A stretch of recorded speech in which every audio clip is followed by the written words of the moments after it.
What's good, Cardano fam, ADA gang? We have so many exciting updates to unpack today. Price has been going down, but we'll comment on that. How much further it's going to go down, what's in store for the price forecast. So hit the subscribe, hit the like. Thank you, everyone. We passed 4,000 subscribers, so thank you so much for helping us pass 4K. Cardano price right now, 37 cents. I've spoken about my buying window, right?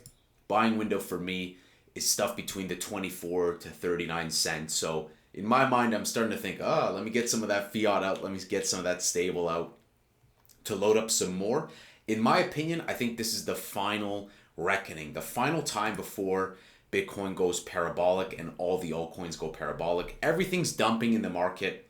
I did see some news yesterday that like a top person in the SEC stepped down. That's what gave XRP a temporary pump. But the whole market's in a slump right now. I just see it as a buying opportunity. Guys, price goes up, price goes down. We'll show you why TVL and price is not everything. It's a lagging indicator. So always look at the other side. Save the date, guys. June 20th, 1830 CET. And there's going to be a podcast I'm doing with the European Cardano Community. I don't think you can tune in live. They will edit it and upload it to their channel, but I've been honored to be invited to the European Cardano Community.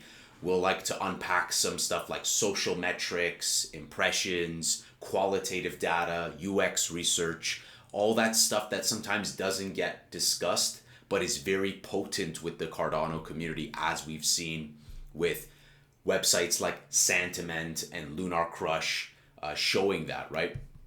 So very exciting and honored to be there. This is hilarious. Charles the other day said, fun fact, I have a pig named Nike. And it's more like a boar or something. I don't know, some Age of Empires boar. But of course, in classic crypto bros fashion, yes, you know, they had to make a meme coin out of it. And he says, I'm at loss that a picture of my pig has resulted in a meme coin that is nearly at $1 million in under 12 hours. But it continued from there on. Tap Tools responded with the link in case anyone was wondering. And it is mooning right now. It's at 1.66 million. Continues to go up. I don't know much more about this. Everything is linked in the description. If you guys want to check it out, do check it out. Not affiliated. Don't take any token deals. No. Justin, Cardano ADA DEX trading volume surpasses 40 million ADA this week. Now, price goes up, price goes down. Obviously, a lot of people have been paper handsing out, but I like that.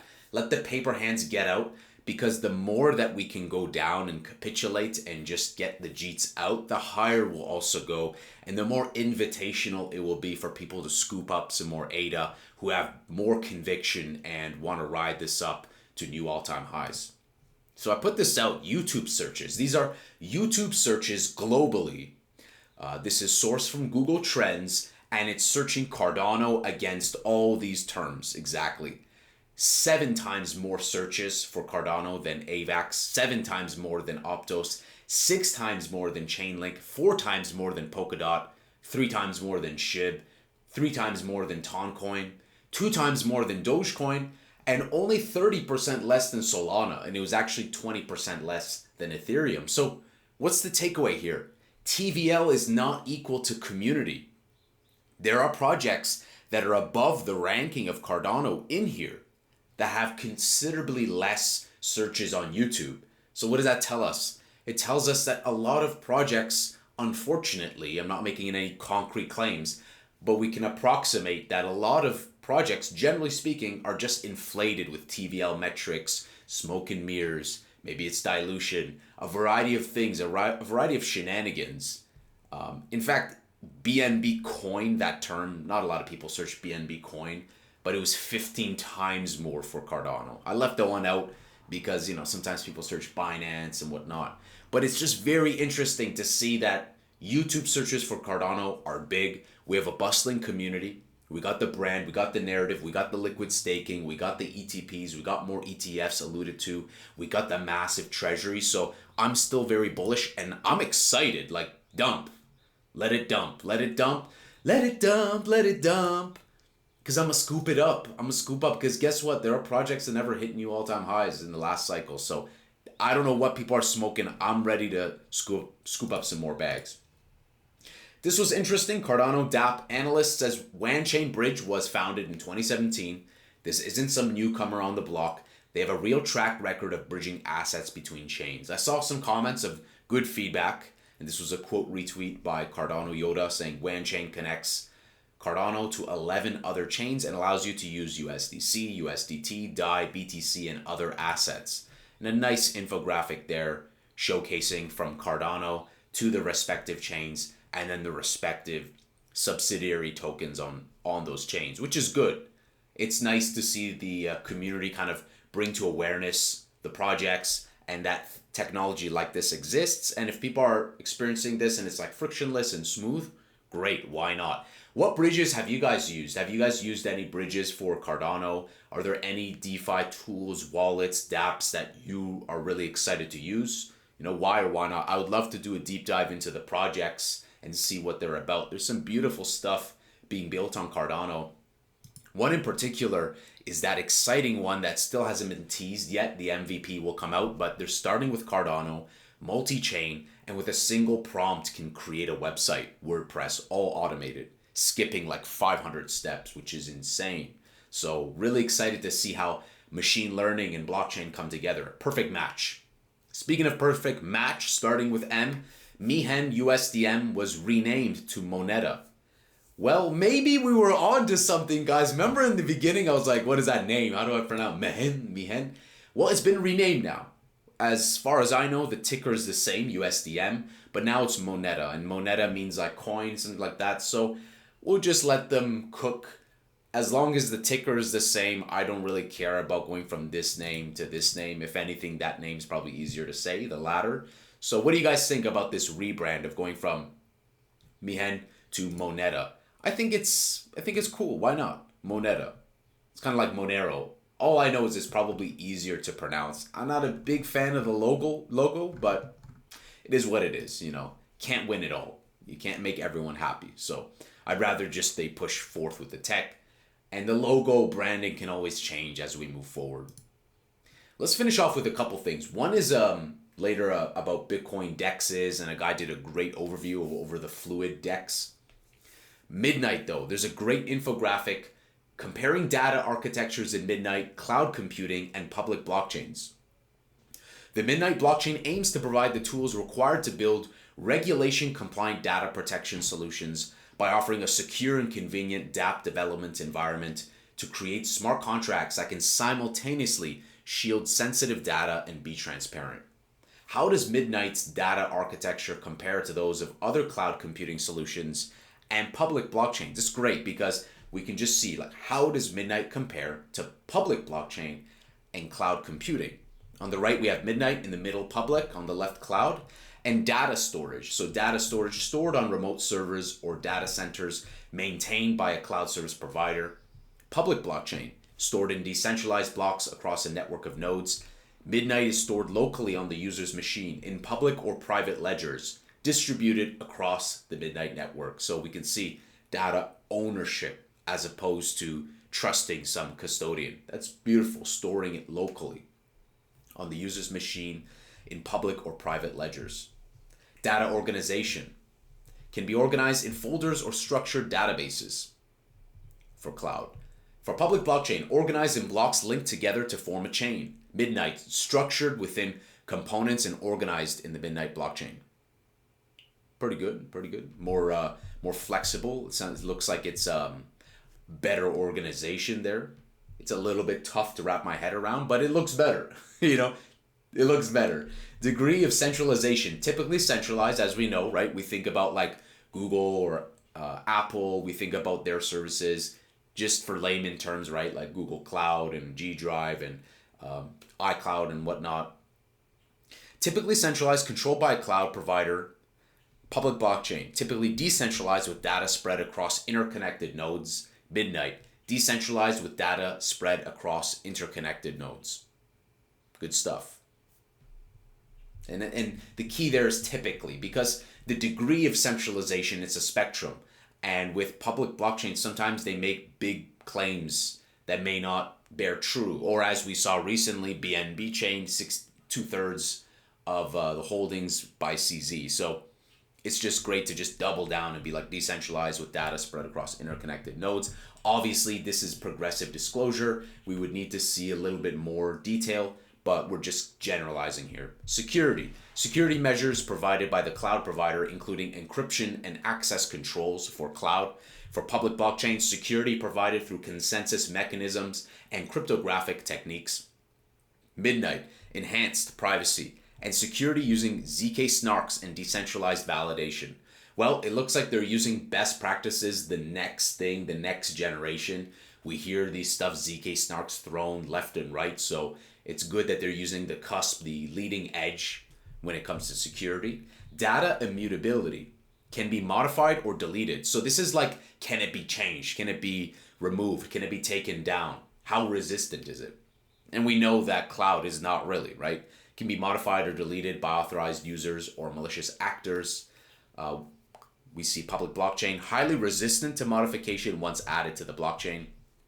And finally, highly resistant to modification once added to the blockchain. Both in this regard, similar thing, but Midnight is just doubling down and really, I would say, sharpening the edge of what others wanted to do. When I think of privacy, I think of Monero, I think of Zcash. I never used Zcash, but I did mine Monero. I did see the value in sending and receiving Monero.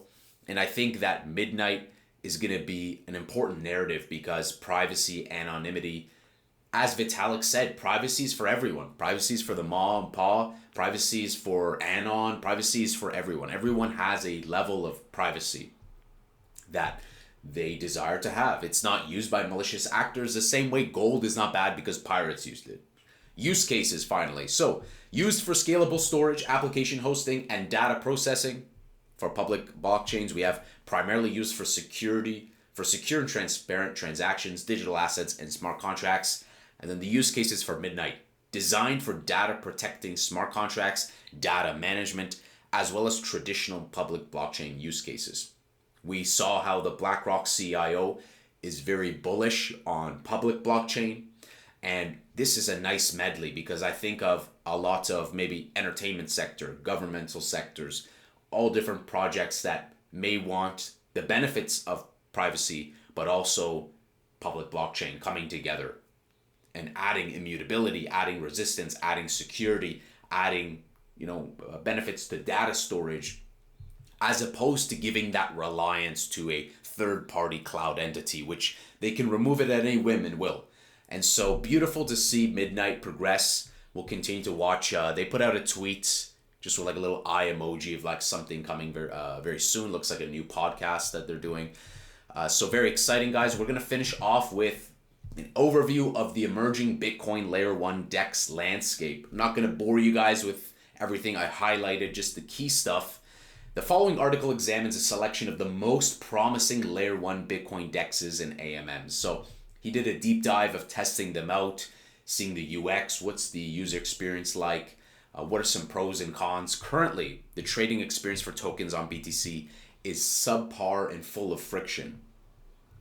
Because Bitcoin uses the UTXO model rather than the account-based model used by EVMs, certain functionalities have to be reimagined. And scrolling down, we can see Fluid BTC we saw was basically the first permissionless DEX for Bitcoin. Runes is coming, more functionalities are coming. And I want to highlight this beautiful stuff here. Fluid Tokens is an order book based DEX. Users can currently trade Runes BTC and Runes functionalities coming shortly. Fluid is essentially a marketplace for peer-to-peer trading. And this is great because the trading design is completely permissionless and peer-to-peer. All the trades on Fluid are fully permissionless and also MEV protected and sniper resistant. A third party cannot snipe the transaction, an issue that often occurs with trades on current popular marketplaces such as Magic Eden and Unisat. Who would have thought? Fluid has prioritized fully permissionless and secure trading. Very nice. Now, we're going to skip, he did some trading on a bunch of other platforms, so do check out this link if it interests you, if you're really into Bitcoin and DEX trading for Bitcoin. I think it'll bring a lot of benefit to the Cardano ecosystem, also a back and forth, a win-win for both. Let's take a look at some concluding remarks in regards to Fluid, because Fluid, of course, has a close relationship with Cardano development. And we can see that, for instance, to wrap up here, teams currently creating innovative solutions are balancing different trade-offs. For example, regarding order book DEXs, Saturn have prioritized a super slick user experience and functionality at the expense of fully permissionless trading. That's where Fluid comes in, and that's why this is key. Fluid took a different approach, prioritizing fully decentralized and non-custodial trading, albeit with a little bit of friction, but it really stays true to DeFi, and there's a nice way to bring everything together with what Cardano stands for, with liquid staking, with governance, with hyper scalability. Really, I think that Cardano is going to solve the blockchain trilemma. And when we look at the price, guys, we're pretty much bouncing off of here. So who knows? Back in July of last year, going up to 35, 36 cents, coming down. Again, buying window. I spoke about this and it bore true. I said that post-halving, we're going to go sideways. It's going to go down.